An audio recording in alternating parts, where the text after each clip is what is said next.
If you're experiencing lag spikes while playing League of Legends, it can be frustrating.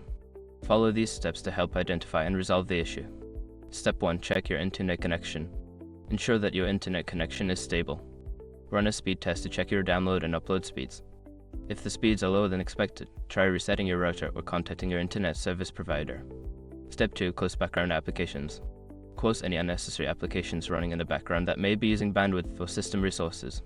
This includes web browsers, streaming services, and file sharing programs. Step 3. Optimize game settings. Adjust the in-game settings to optimize performance. Lower the graphics settings and disable features like VSync or shadows to reduce the load on your system and improve frame rates. Step 4. Update network drivers.